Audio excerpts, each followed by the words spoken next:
When we are wanted to develop any of the software or a product, we have to follow SDLC. That is what? Software Development Life Cycle. Why we require this software metrics? This will going to provide some measurement for various aspects of the software process as well as the software product. LOC or lines of code will going to be calculated in thousands of delivered source code lines, which denoted as KLOC.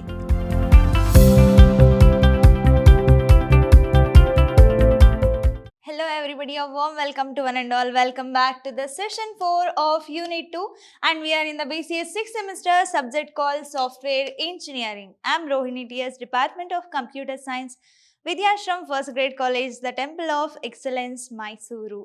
So before getting into our today's session, just have a quick recap of my previous session. So as we all know that in the last session of this chapter, we had a discussion regarding the requirement elicitation technique. So as I discussed in my previous session, we already know about this requirement elicitation technique. That is, it's a process of gathering the requirements from the different stakeholders in order to develop a project or a product. And also we have discussed regarding what are the characteristics we have with respect to the software requirements. And also I have discussed regarding what are the categories or techniques we have in order to gather the requirements of a software. This is what I have discussed in my previous session. So in our today's session, we're going to learn about what you mean by problem analysis, why analysis of problem is important.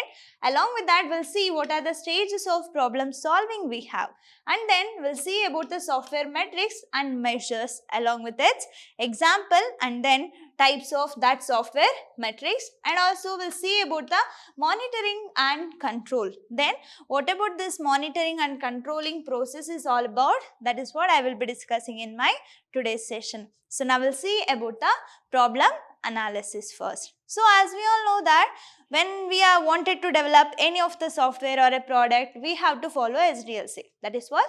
Software Development Life Cycle, isn't it? So in that, first we are going to gather or we are going to do the feasibility study. So whether it is possible to implement this software or a product or project. So if it is yes, then we will start with a collection of requirements. So once the gathering of requirements is got over, then it is a mandatory stage to have a analysis of a problem. So why? Because in the computer science or in any of the streams, so we are going to have different methodology or a different tools and techniques we have in order to find a solution for a same problem. So that analysis of that problem will going to help us in order to better understand of or betterment of any of the project or a product or even a software. So that analysis of that problem in an effective and efficient manner will be a mandatory thing. So that in the problem analysis, it will going to involve identifying the overriding problem. First we have to understand what problem is all about and what is the cause or establishing the causes. So why it occurs? We have to understand firstly its root cause analysis. So from where we are getting this problem. If you get to know the problem root cause analysis, then you can have a 50% of solution over there itself. That is why it is necessary to identify what problem is all about and for what reason it is causing, and then you have to understand the effects. After the problem occurs, then what are the effects are we supposed to face? That is what you need to understand with respect to a problem. So when we analyzing it properly, when I get to know what problem and what is the cause of this problem and what are the effects that we need to face. So when this problem occurs, if we get to know all these things, then analysis of that problem will going to be very easy. So if we analyze the problem in a very well manner, then we can get to know its root cause analysis, from where we are getting, how to solve it. Everything will be very easy. So that main goal or main aim of this analysis of a problem is all about to gain the better understanding of the problem which needs to be solved before the development begins. So that if we get to know what problem is all about before developing, that means instead of starting its development or designing and integration or development, if we are instead of going all to that stages, first we have to analyze what problem is all about. If we don't know what problem is all about, then you started working with its development, then that is of no use. So for the better understanding of a problem which needs to be solved, if you get to know if it is analyzed in a proper manner, then it will be easy for the designing process. After that, what are the stages we have in the problem solving? Now I got to know what problem is all about and I have analyzed the problem in an effective and efficient manner. Then how we are going to solve that problem? First you need to understand its root cause problem. So from where we are getting the problem, if we get to know that, then 50% of the solution can be taken place even in that stage itself. So after that, then that needs to be, the problem has to be divided into certain stages, or it needs to be divided into some of the core components which is more required, whether it is need to be solved or not. So if we get to know its core component, then it will be easy.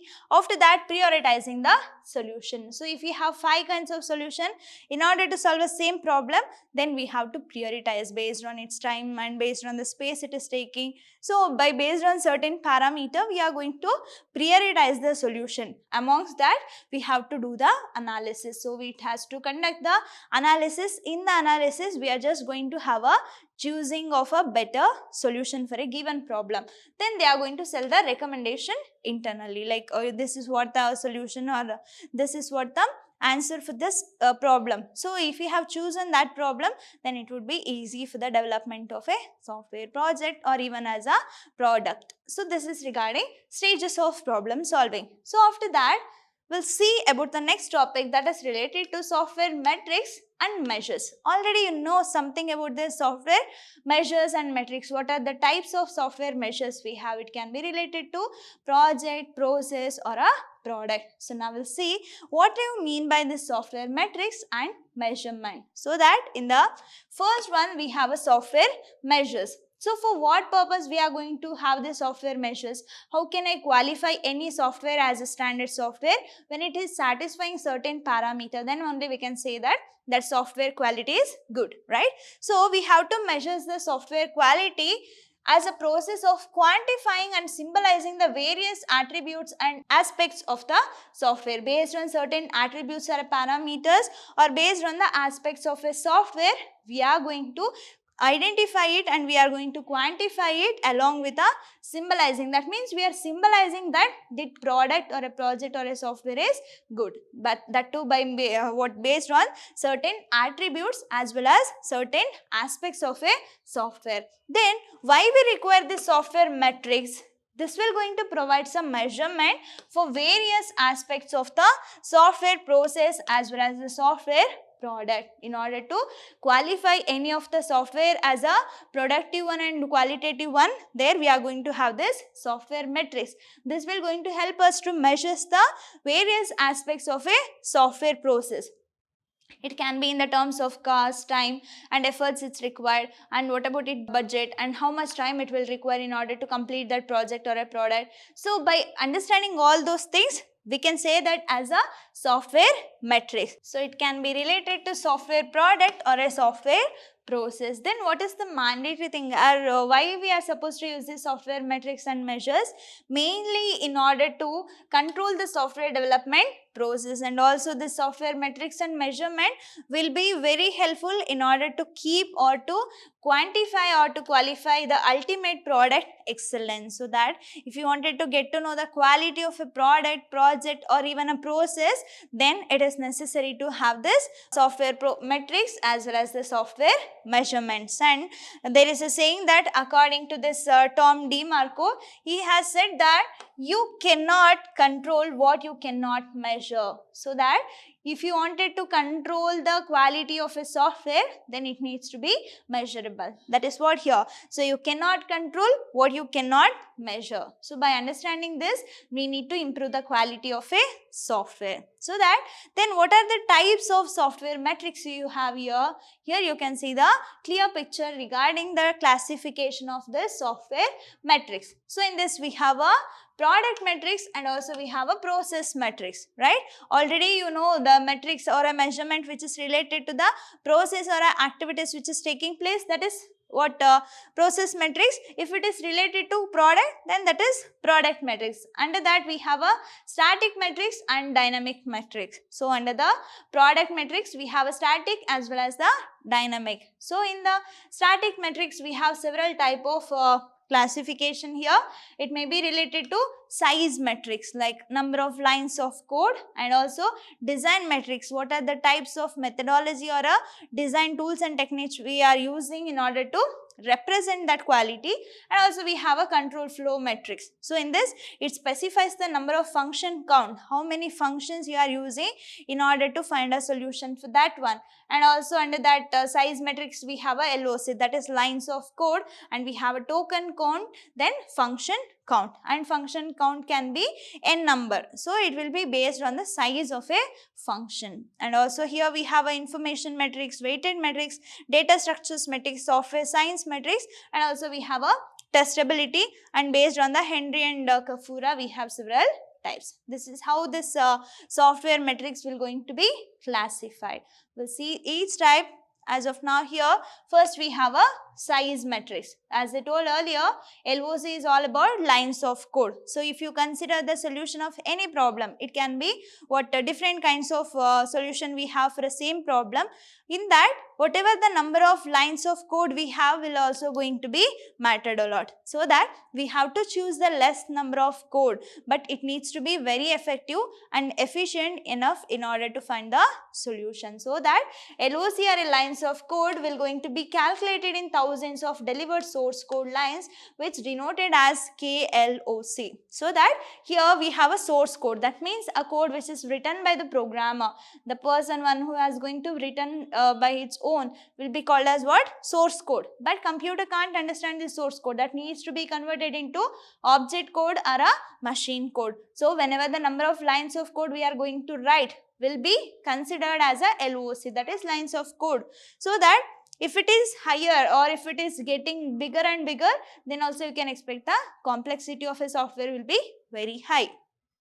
And also here we have a function point count. So if you see the previous tabular column of a distribution of a classification of software metrics, there we had a function point count. Then why we are going to use it? Mainly it measures the functionality which is provided by the software. If the function count or a function point count is very high, then the functionality of a software is also going to be very high. So that this defines the size of a functional aspects of a software. So in order to specify the core functionality of a software, we are going to have a size matrix. With the help of this, we can specify the LOC, and also it will be considered as KLOC. This is the first type of software matrix. So next we have a complexity matrix. How complex the program is all about. So in order to find that, as per the McCabe cyclomatic complexity, we are going to quantify the upper bound of a number of independent parts in a program. So mainly it will going to specify the number of errors or a number of bugs that we have in a program which is written by the programmer as a source code, right? So that mainly specifies the complexity of a project or a product or even as a program. So that mainly it specifies the complexity of a program or its modules. So that cyclomatrix complexity should be less. So when we have a cyclomatic complexity as less number, then we can say that problem or a project is not so complex. If it is getting higher, then it is also difficult for the understanding. So that mainly it is represented in terms of graph theory concept, that too by making use of control flow graph. In order to specify the complexity of a program or in order to specify the number of bugs or errors we have in a program, we are going to use this graph theory. So that is regarding complexity metrics. We'll see the next type, that is regarding quality metrics. So when it comes to the quality, we need to check about its defect. What are the defects which is present in a product or a project, and what are the types of defects we have, and what are the causes it is having, and also it will going to have a consequences. So if we are having this cause, then what are the scenarios will going to takes place, and also intensity of its severity, like how intense it is, whether it is severe or a weaker one. So based on that also it will going to defines the quality of a product. For example, if you wanted to buy any vegetables or a fruits, then you are going to check, right? So whether it is a what healthier one or not. So if it is defected by, or if it is having some defects and what kind of defect it is having, after purchasing that, what are the causes will going to take place, then what is the intensity of that severity, everything needs to be checked in prior before the development, so that in the quality metrics it will mainly specifies the defects and their types along with the causes, effects, and also it specifies the intensity of severity, so that the number of defects which we are found when developing a software, and even when it is delivered to the customer, the software which is delivered to the customer, there also there might be a chances of having the errors, then it specifies the quality of a software. If the errors or defects which found very high during the development of a project, and even when it got delivered to the customer, even they also facing certain issues, or they are also having certain defects, then that specifies the quality of a software, so that the defect or what causes or its effects needs to be very less. So for that reason we are going to have this quality metrics. We'll see the next type, that is regarding process metrics. As we know that process is all about like a set of activities which is we are performing in the development of a software. So in this process metrics, it will going to specify the methods and the tools that we are going to use, and also it includes the company standards along with the performance of development or the software process metrics. So in this, when it comes to the process metrics, it will going to include the standards of an organization and performance standards of an organization along with the methods and tools, what are the technologies we are using in order to get done the work. So that is what process metrics. At last we have a resource. So when it comes to the resource, time, money, that is budget or scheduling, everything will going to be considered as a resource. So that here effort, time and various resources we are going to use in order to measure the quality of a software. So these are the types we have with respect to the software metrics. So now we got to know that feasibility study over, requirement gathering over, and requirement specification is also over, that is regarding SRS, software requirement specification, functional, non-functional, everything got over, and also analysis done somehow, right? So analysis of a problem has been done, and how to solve that, what are the stages we have, everything got done. Then after that they are going to do the designing part. When it got designed, after that it will be converted into development. So then why monitoring and controlling of each process is important in the software requirements? You can see here we have a monitoring and control. So when we are doing any of a project or a product development is under the stage, at that time monitoring and controlling of each process will going to be very important, so that in the monitoring and controlling process, it will going to be used in order to track and to review and to regulate the progress and performance of the project. If you wanted to get to know what is the progress and performance of a project, so for that reason, in order to track or to review and in order to regulate that all process, we require this monitoring and control process. And also mainly it will going to identify in which area the changes to the project has to takes place. So if we get to know by reviewing it or by understanding or tracking all the working of a project, we can get to know where is the place or what is the area where we need to improve ourselves during the project development. For that reason, we are going to have this monitoring and control, and it will going to be certain processes here. You can see that we have totally 11 processes here in the monitoring as well as in the controlling process. It will going to cover all the kinds of aspects with respect to the control as well as monitoring. So we'll see each stage one by one here. First we have a monitor and control project work. It will going to include all the activities which is related to the management of a project and all the activities of monitoring and controlling which comes under this first stage. So next we have a perform integrated change control. For example, when I am giving any of a project or a product to be developed, so at the time I am going to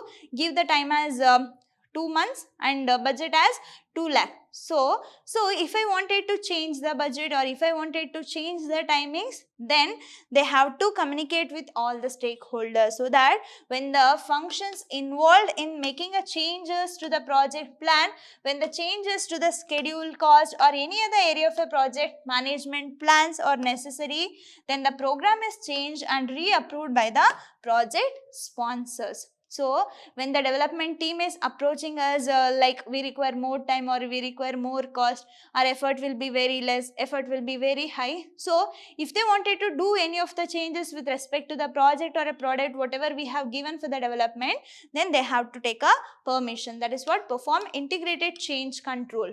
Next, what we have here, that is validate scope. So it is all related to delivery of a product or a project. So in this, they have to involve certain activities in order to gaining the approval of the project deliverables. At what time you require, that specifies the scope. So next we have a control scope here. So in the control scope, it has to control the unauthorized access. Only authorized users should have the accessibility to the project or a product. That specifies the control scope. So mainly it will going to specify the scope of a project which does not change, and that unauthorized activities should not perform as a part of the plan. So it should not allow any unauthorized access, and it should not get changed in between. So reality should match with the expectation. So that is what. So none of the changes has to take place in between the development of a project or a product. That controlling should be there. So next we have a control schedule. Schedule is all about related to time, no? So for example, if they have told you that we were going to finish it up this project by next 3 months, then they should not expect or they should not expand the time constraint whatever they have mentioned or promised at the time of initialization of a project. That is regarding control schedule. So whatever the project or a product they are developing should be done within the given time, so that the functions which are involved with ensuring the project work is performed according to the schedule. So if they are saying you we require only 2 months for the development of this project, then it has to be done within that 2 months only, so that project deadline needs to be met. So then we can say that this is also one of the controlling and monitoring way of checking or having a progress of a software. So next we have a control cost. So if you are controlling a timings or a scheduling, then controlling of a cost also needs to be takes place. So if they have incorporated certain requirement, and if they are demanding some more money, that should not take place here. So in the control cost, whatever the task which is involved with ensuring the project cost stay within the approved budget. Whether they wanted to add some more features or they wanted to remove some more feature, whatever they are doing, so there must be a control over the cost. It has to stay within a given budget or approved budget. So next we have control quality, right? So we control the cost, we control the timings, and also standardization or based on the organization or standardization should be there when we are developing any of a project or a standards here, so that it ensures that quality of the project deliverable is to standard defined in the project management plan. So whatever the standard they have defined in the project management plan, it has to satisfy once it got developed. So that is regarding control quality. And we have a control communication. So in the communication, they have to communicate with all the stakeholders before doing anything, so that it provides for the communication which is needed for each project stakeholders. Every stakeholder should know what is happening in the project. That is control communication. Next we have a control risk. So it is related if something goes wrong with the development of a project or a product, then what is the potentiality of overcoming from that risk. So that specifies the robustness of a project or a product, so that it specifies the safeguarding the project from unexpected event. If something goes wrong, they have missed the files, then they must have the safeguarding of all the project from the unexpected situation, which is going to be negatively have an impact over the budget. Also it can be related to schedules, or it can be related to stakeholders needs or their requirements, and any other project which is successful criteria we have under the project should not get affected by the risk whatever is going to be faced. So next we'll see about the control procurement. So in this control procurement, it mainly ensures that projects, subcontractors and vendors meet the project goal. Whether you are a core contractor, or whether you are a